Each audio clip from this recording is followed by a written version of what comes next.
So we have a Briggs Stratton Professional Series, 15.5 horsepower here. Had a customer bring it in. He says it won't turn over at all. He tried adjusting the valves a little bit closer, thinking it's a camshaft issue. So I'll show you how to diagnose something like that. So if you try to turn it over with the key, the thing will turn over just fine until it gets to a hard point here. So there's a hard point right here.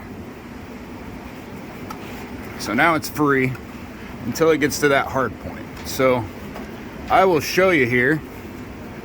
So free, and then it's like a dead stop. Yep, just dead stop there. You can't turn it by hand anymore. You should be able to turn that over by hand, even with the spark plug in. It may not be the easiest thing to do, but you should be able to turn it over. So I'll show you here. If you take the valve cover off at that point, which is pretty easy to diagnose the issue, it's just 10mm bolts, and I think it's actually 3/8 on these. Yeah, it is. It's a 3/8. 4 of them around the outside.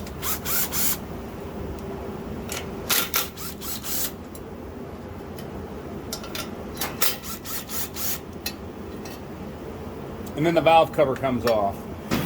Sometimes if it has RTV on it, you'll have to take a screwdriver and gently pry. So what you'll do is you'll come from a corner here and you'll just get slightly in and pry with the flathead screwdriver, and that'll pull it right off. Sometimes you have to do multiple areas. It doesn't look like this one was done extremely well, but it is, it depends on what kind of RTV. You know, this RTV just didn't stick real well, so something like the gray or the Yamaha Bond or Honda Bond are usually a little bit better. I'm not sure exactly what this is though. So here we have the valves, and I'm going to go ahead and take the spark plug out here just to show you a little bit easier what's going on. So when we go around in a circle there, your valves move in and out. As it's going slow, the starter has a real hard time turning the engine over with the high compression of the engine. So there is something on the camshaft, it's called a low speed compression release.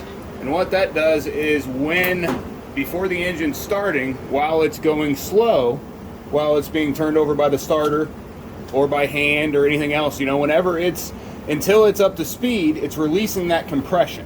So you can see your intake valve here at the bottom moving in and your exhaust valve moving in as we're going.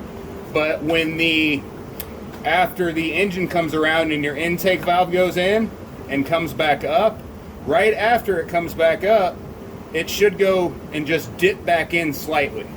You should be able to visibly see a dip go back in there, and it'll be just barely, but enough so you can see it. So what's going on there is that the camshaft has a little counterweight on it.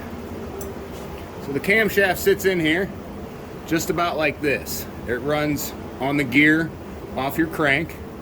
You've got a counterweight here, which what that does is here on the push rods here that are coming out, they hit on this piece here, sits in line about like this and hits on the push rod here. So the push rod goes in and out, but it hits on here, so it stays in one position. When it comes to the teardrop here, it pushes it out.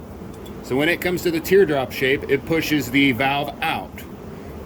Well, when it's right here, if you can see that little notch there, this little notch, it makes it go in just a hair there, just enough to throw and open that valve up. So as it comes around here. But as soon as it's going fast enough, the counterweight slips out like such, and then it doesn't open that and release that valve anymore. Now it's smooth. Now it's running around the rest of the surface and not the little divot here. So a lot of times what happens is the plastic of these wears out and they fly apart. Sometimes it can completely ruin the engine. Sometimes they fly apart cleanly or in varying stages. But this is definitely what's going on with this unit. And I can show you here on another one that we've got. This one I just did I think we did a head gasket or a valve cover gasket or something on for a mower we have.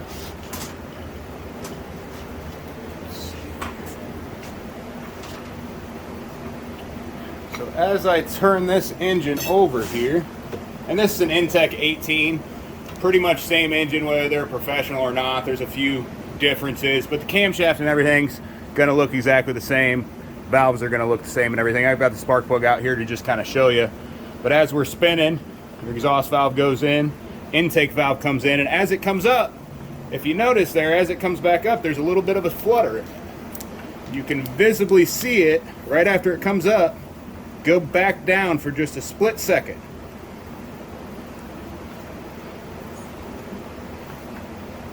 So it's coming back up now, and then just barely down. Just enough to release the compression enough to turn over. So I'm gonna get this apart and I'll show you what it looks like on the inside there. Normally this is a repair that you're gonna want a professional to do. It's not something that is real easy for a homeowner or anything like that, but if you wanna put the time into it, you know, once you have the engine off, all you have to do is open it up from the bottom, but you've got to replace the crankcase gasket. You know, usually do a PTO seal while you're in there and some other things, but really something that a professional should take care of at that point since you're going to have the engine open. But this will help you diagnose and get that there to make sure it's something that you can't fix. I'll show you the inside here once I get it opened up. So we've got it off here. We're going to go ahead and open it up.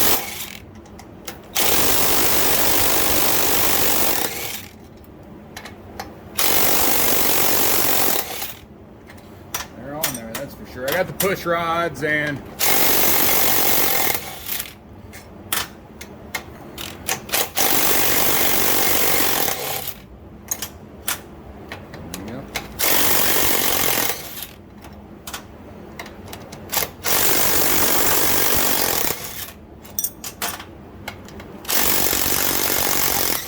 so you can see here it is seeping around the PTO seal. If this is wet in here at all, it means that's leaking. There's no other way for oil to get up in there, so.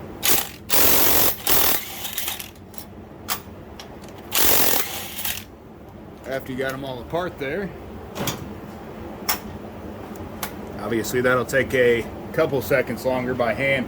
I usually just beat on the filter. We always replace it anyway, so I usually use it as a nice place to open it up from. It's not going to cause any damage, so. Thought I had all the oil out of it. Apparently I didn't. But as you see there, first thing we see right down in the bottom, pieces. That's pieces of that counterweight sitting in the bottom down there. All over here.